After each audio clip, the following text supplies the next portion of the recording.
What about the required length of the beard? Because there are many people with different lengths, and it's rather confusing when you look outside and you think, oh, what should I be doing?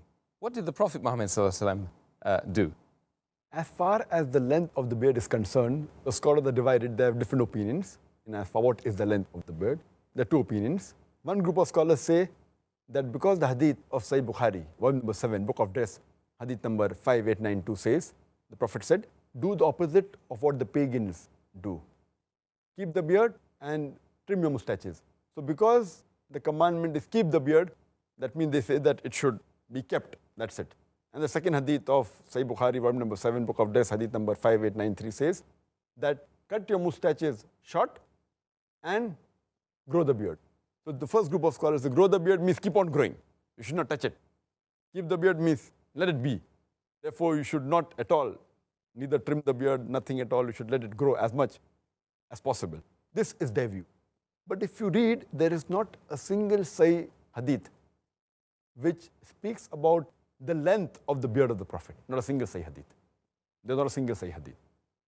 But according to Sheikh Utaymi, he says that we understand when the hadith says that keep the beard or grow the beard, it means you should leave it, you should not touch it, and let the length be as much as possible. And if someone shaves it as haram, and someone trims it to the size of a fist, that is the other view, then it is makruh. So this one group of scholars said let it grow as much as possible. The other group of scholars, what they say, that the length of the beard should be one fist. As I mentioned earlier, there is no Sahih hadith which speaks about the length of the beard of the Prophet. There's a hadith which is a Zaif hadith or a Mawdu hadith. We say that the beard of the Prophet, it touched the chest, but that's a Zaif or a Mawdu hadith according to Shaykh Nasruddin al-Albani. There's a hadith mentioned in Sahih Muslim, volume number 4, hadith number 5789, where Jabir bin Samura, he says, may Allah be pleased with him, that the Prophet had a thick beard. So there are many Sahih hadith which say the Prophet had a thick beard, but doesn't mention the length of the beard. But this group of scholars, they say that since the length of the beard is not mentioned, what we have to do is we have to look at how the Sahabas kept their beard.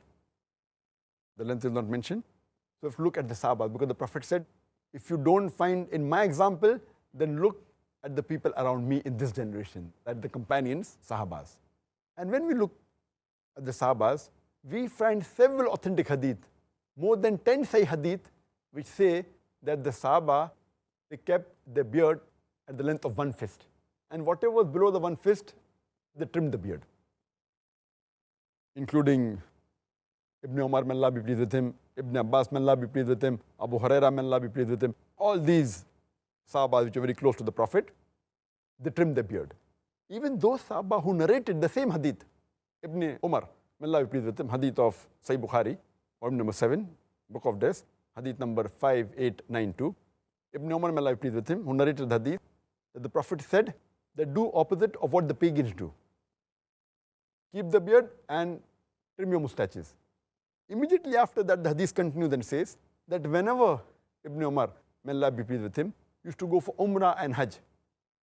After Umrah and Hajj, he used to catch the beard with his fist, and whatever was below the fist, he used to cut it. So imagine those Sahabas who narrated the hadith, and all these Sahabas, Ibn Umar, Ibn Abbas, Abu Huraira, may Allah be pleased with them all, they were staunch followers of the Sunnah of the Prophet. And they narrated the hadith. When they narrate the hadith of trimming the mustache and keeping the beard, growing the beard, they understood the way the Prophet wanted.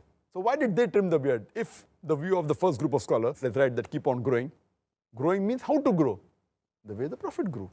And if there's no hadith indicating his sayings or actions, then you look at the way the Sahabas did. That's the way how you analyze the hadith. That's the reason Shaykh Nasruddin al-Albani, he says that the right size of the beard should be the size of a fist. And he says, for example, that when we analyze the hadith, if it's present in the sayings, that's the best of the Prophet. If it's not, you look in the actions. If not in the actions, approval. If it's not there, you look in the lifestyle of the Sahaba. What did they say? What did they do? So we agree that what the Sahabas did was they followed the Prophet. And you don't find a single hadith, neither of the Prophet or neither of any of the Sahabas, which say that they did not trim the beard. There are more than 10 hadith which say that the Sahabas, they trim the beard below the fist. If there was even a single hadith which says that this Sahaba did not trim the beard at all, then it can be possible that both are right.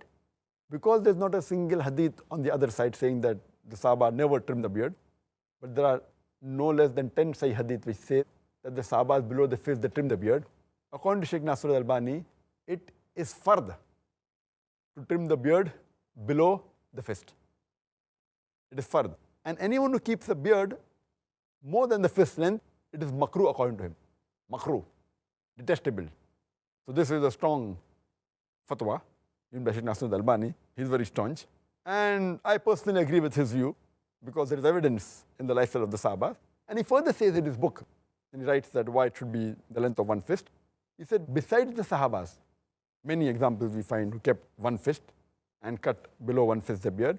He gives the examples of many Salafis Salihin who had the beard the size of a fist and they trimmed the beard below the fist. Like, for example, An-Nakhil.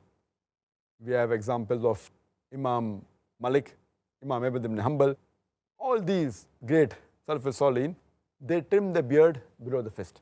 They quit it like that and they trimmed it below the fist. So this is the view of the second group of scholars.